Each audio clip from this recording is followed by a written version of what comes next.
And if it is underpowered, is it only just slightly underpowered? Does it need a little bit of tweaking? Yeah, tank busters are quite a little bit underpowered, and the most problem I have with them is the hit. They don't really hit on long range attacks. It's like if the vehicle comes close to you, then you hit all your rockets. But if goes in the distance and you got on the max range, the rockets will miss most of the time. That really annoys me. For my example, Beamy Dev or Beamy Looter. It's quite nice, in my opinion, a little bit too expensive. That's why I mostly stick to tank busters and try to get lucky with a rocket barrage. Okay. It's pretty much the same because Beamy Looter, yeah, you rely on your opponent going in your arc of fire, and you can't really, yeah, you have to rely on him to go in there, and that's pretty much the same as you rely on him making the mistake to not dodge the rocket barrage. So, and I go with the more cheaper, yeah, choice there. Okay.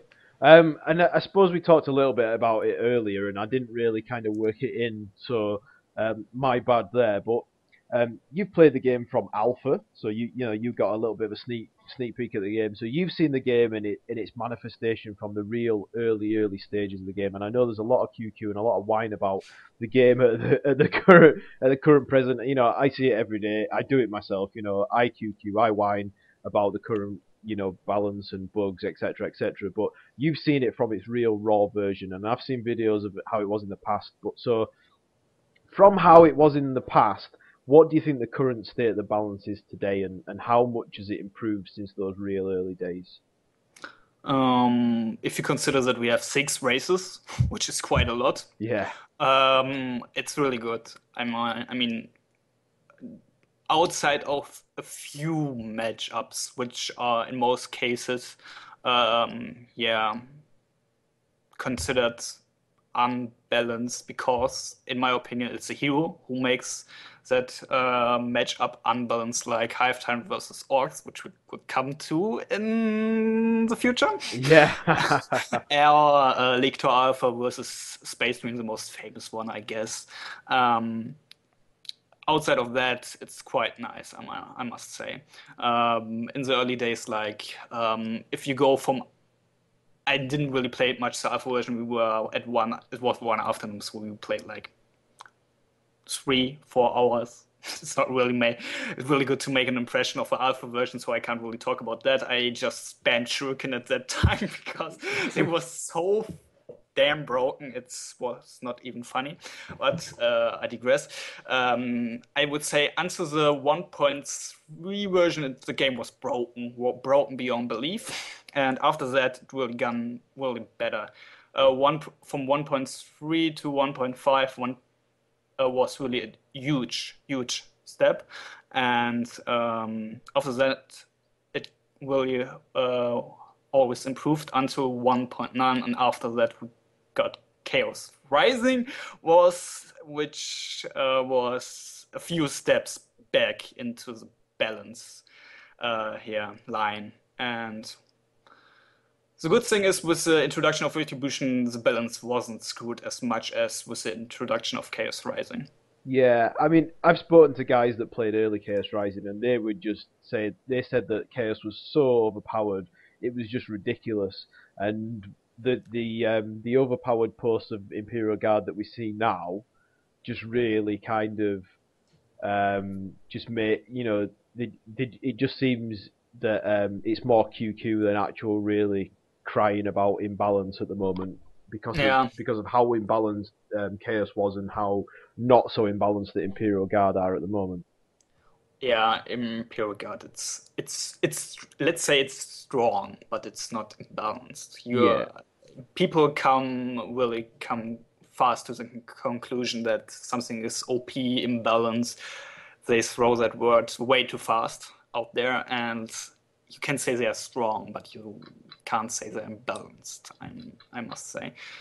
what Sentinels, for example, are strong, but they are not imbalanced. You still can kill them, but it's yeah, they are strong. They need a nerf.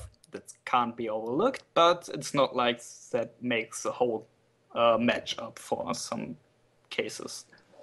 Yeah, I mean, in your opinion, and this is just another side thought that I've had, and it's another tangent of thought, like, who can really justify, who can really say balance? Like, your average guy who's just picked up the game today and he's just gone down the shops, he's bought his copy of Retribution, he's come home, he's banged it in his computer, he's played 2 hours of Chaos, and he's just like, God damn it, Tyranids are overpowered. Like, say and then we've got middle level guy's played like 300, 400 hours. He's played quite a bit. He's real middling table, 1v1, 2v2, 3v3, and he's just like, right, I play, let's throw it out there. I play, God, I play Space Marines and Imperial Guard are overpowered. And then you've got someone in the top 10, top 20, 1v1 ladder, and they're like, I'm Space Marine, Tyranids are overpowered. Do you think any one of those players has the right to say one race is overpowered or one race isn't? What's your opinion on that? The problem is right now we have way too less active player for every race, let's say it that way. We have many high tier orc player. We have many player which are good at chaos, for example, but we have no space marine at all, for example, and therefore we can't really digress on we can't really say what the balance is. In my opinion, there are two matchups which are not really. In my opinion, it's most hero thing. For example, I hate playing with Warboss against IG. I think this matchup you can't win if both guys on the same level. I mean, Warboss is useless. He's quite useless. He can't do anything. Every unit the IG fields on tier 1, the Warboss doesn't do anything to it. I mean, you have Sentinels, they can ground pound, you can't do anything. Guardsman can still kite you, also got quite a firepower. Catechans have their shotgun blast, which they counter you too. Then they have weapon teams. I mean, what will you do with Warboss? You cap with him. And same goes, for example, an other way around where a hero is way too strong against certain races. For example, the Lictor against Space Marines. It's more the hero thing, in my opinion, where one hero is either way strong or on other side way too useless. Okay, all right, okay.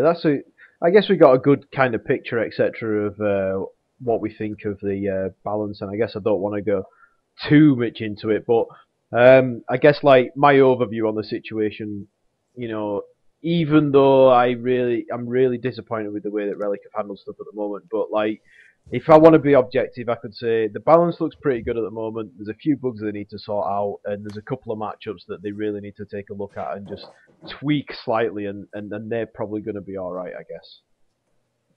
Yeah, I would say the same. Okay, right, cool. Right, so one last thing that I did forget to mention. So I don't know if anyone's wondering, but I did ask you this before. It was a pretty cool story. Why are you called El Alcazar? Well, that story goes back to one of my classmates introducing me to Dawn of War 1, and at that time I really had no nickname to go by in any game, so I thought myself, what do I take? And at that time, I learned Spanish, and I myself thought that English names are kind of boring in most cases, bland, and German names can nobody pronounce. And so I gone by a Spanish name. I just opened my Spanish book and said, this looks kind of good. This kind of fits me. At that time, I also played Orcs, and El Alcazar means the castle or the fortress. And I played Orcs, and Orcs are the most defensive race in Dawn of War 1 up to with IG there. Okay. So Orcs used to be pretty defensive then.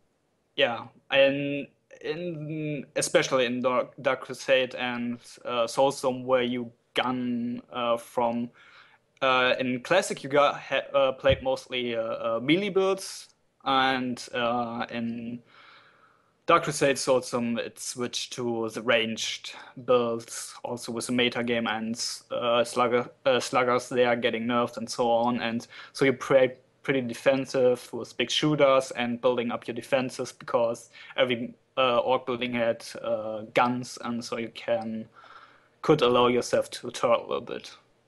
Okay, that's pretty cool. Okay, so the fortress. Right, okay.